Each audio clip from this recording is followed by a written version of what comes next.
Praise the Lord. मेरे भाई बहन, हैप्पी इंडिपेंडेंस डे। आज हम 79 स्वतंत्र दिवस को मना रहे हैं, 79 इंडिपेंडेंस डेज को मना रहे हैं और ढेर सारी आपको शुभकामनाएं। और आज के दिन में हम आनंदित हैं, उल्लासित हैं, क्योंकि आज के दिन में मतलब 1947 में हमारे भारत देश को आजादी मिली और इस आजादी का जश्न हम मना रहे हैं। और हाँ, ये आजादी हमें ऐसे ही नहीं मिली है, पर आप और मैं जानते हैं इस आजादी को दिलाने के लिए कई सारे स्वतंत्र वीर, स्वतंत्र सैनिकों ने इस देश के लिए प्राण की आहुति दी, अपने लहू को बहाया। हाँ मेरे प्रियो, और कई नाम आप और मैं जानते हैं। सुभाष चंद्र बोस के बारे में जानते हैं, उन्होंने किस प्रकार से जंग को लड़ा, हमारे देश को आजादी दी। महात्मा गांधी, सुभाष चंद्र बोस, भगत सिंह, इन कई जवानों ने अपने देश के लिए आहुति दिया है, तब आप और मैं, आपको मुझको आजादी मिली है। हाँ, हमारा भारत देश इंडिपेंडेंट कंट्री माना जाता है और हमारे भारत देश ने कई सारी उन्नति की है। जो पिछला देश था और बहुत ही पीछे था, वो देश आज बहुत ही ऊपर और अच्छे तरीके से पूरे दुनिया के अंदर में भारत देश का, इंडिया का नाम है। और अब मुझे आनंद भी होता है कि भारत देश का नाम, हिंदुस्तान का नाम बाइबल में भी है। लेकिन परमेश्वर कुछ वचनों से हमसे बातें करना चाहता है आज के इस दिन के लिए।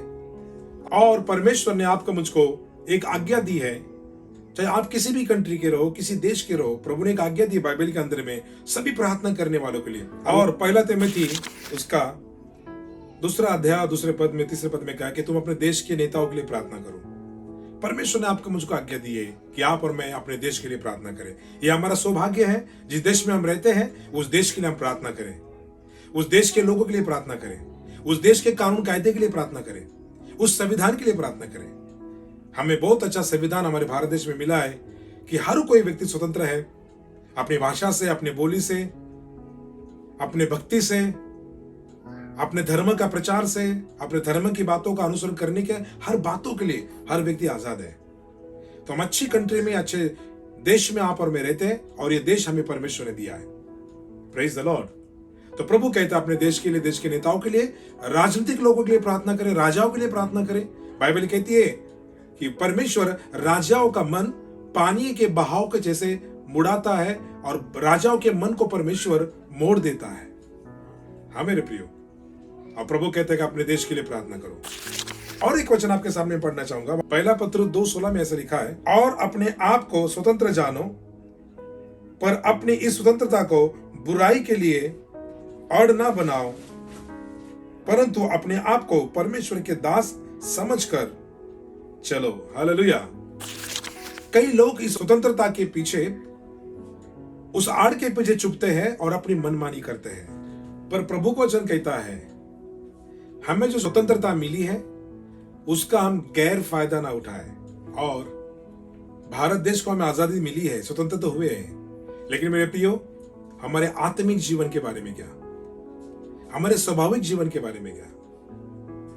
आज भारत देश स्वतंत्र है, पर कई लोग स्वतंत्र होकर भी स्वतंत्र नहीं है, कि मनुष्य के अंदर में एक बड़ी चीज पाई जाती है और वो हर एक के अंदर पाई जाती है, वो है पाप, वो है गलतियां।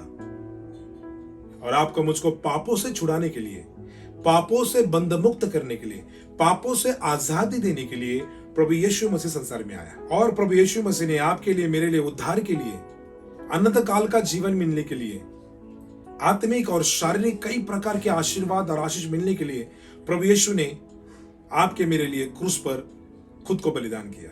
यूहन्ना 8 उसका 32 पद में कहता, तुम सत्य को जानोगे और सत्य तुम्हें बंध मुक्त करेगा, आजाद करेगा, स्वतंत्र करेगा। हाँ मेरे प्रियो, यीशु ही सत्य है, यीशु मार्ग है, यीशु जीवन है, यीशु सत्य है।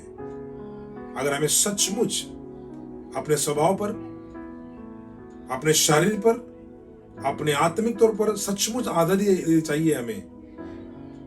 कई लोग बुरी लतों के गुलाम है, कई लोग बीमारी के गुलाम है, कई लोग चोरी के गुलाम है, कई लोगों का स्वभाव बदलता नहीं है, बहुत मिन्नतें करते, बहुत कोशिश करते बदलने के लिए, झूठ बोलना नहीं जाता है, पाप करना नहीं जाता है, और बहुत सी बुरी लतें छोड़ने की इच्छा पर छूटती नहीं, और वो हमारे हाथ में नहीं, हमारे बस में नहीं है, क्योंकि हमारी ताकत कम है। वो ताकत, वो सामर्थ्य प्रभु यीशु मसीह के पास है। जो आपको मुझको बंधन मुक्त कर सकता है। मेरे प्रियो, मैं भी एक बहुत बड़ा और बुरा इंसान था, पाप करने वाला व्यक्ति था, मारपीट करने वाला व्यक्ति था, पर प्रभु यीशु मसीह ने मेरे जीवन को बदल दिया। हाँ मेरे प्रियो, मैं सच में आजाद हो गया हूं। क्या आप भी आजाद होना चाहते हो? उन तंटा से, उस लफड़े से, उस झगड़े से, उस बुरी गंदी व्यसनों से? तो मेरा प्रभु के अंदर वो सामर्थ है, यीशु मसीह आपको आजाद करेगा, क्योंकि उसने आपके लिए, मेरे लिए, पूरे दुनिया के लिए पवित्र लहू बहाया, और पवित्र लहू के द्वारा वो हमें आजाद करता है। अगर आपको आजादी का आत्मिक तौर पर छुटकारा, आजादी का सच्चा आनंद अगर लेना है, तो यीशु मसीह है जो आपको मुझको छुटकारा देता है। हालेलुया। गलती की पत्री 5 अध्याय और 1 पद में लिखा है कि उसने आपको मुझको स्वतंत्र किया है, इसीलिए आप और मैं फिर से उस जुए के अंदर में न जाए। आज संसार में बहुत लोग कई सारे जुओं के अंदर में फंसे हुए हैं। मेरे भाई, मेरी बहन, जो कुछ मुझे समय सुन रहे हो, जो भी मुझे सुन रहे हैं, अगर आप चाहते हैं कि सच्ची स्वतंत्रता का अनुभव करने के लिए, मैं आपको कहना चाहूंगा, एक बार प्रभु यीशु पर पूरे दिल से विश्वास रखें, उसके पवित्र वचनों को पढ़ें। यीशु मसीह सच्ची आजादी देने वाला परमेश्वर है। हम भारत देश में स्वतंत्र हैं, लेकिन अपने वैयक्तिक जीवन के अंदर में, पर्सनल लाइफ के अंदर में, हमारे स्वभाव में, हमारे गुणों में हम आजाद नहीं है। क्या आप आजाद होना चाहते हो? एक सच्ची शांति और एक बंधन मुक्तता प्रभु यीशु मसीह आपको देगा, क्योंकि उसके लहू में वो ताकत है जो लहू क्रॉस के ऊपर में सारी दुनिया के लिए बहा गया है। यीशु मसीह का लहू सारे मनुष्य के लिए बहा गया है, ताकि सारे मनुष्य को स्वतंत्रता मिले, आजादी मिले। मेरे भाई, मेरे बहन, आजादी आपके दिल के सामने खड़ी है, सच्चाई आपके सामने खड़ी है। यीशु मसीह वो नाम है जो आपको मुझको सच्चाई और आजादी देता है। हमारा भारत का एक श्लोक है, सत्यमेव जयते। इसका मतलब है सत्य की जीत होती है, और सत्य यीशु मसीह है, वो हमें आजाद करता है। देश आजाद है, देश के हर नागरिक आजाद है, पर आत्मिक तौर पर वैयक्तिक जीवन में हम कहीं ना कहीं गुलामगिरी के अंदर में, हमें जरूरत है, हमें आवश्यकता है प्रभु यीशु मसीह की, जो कि जीवित और महान परमेश्वर है।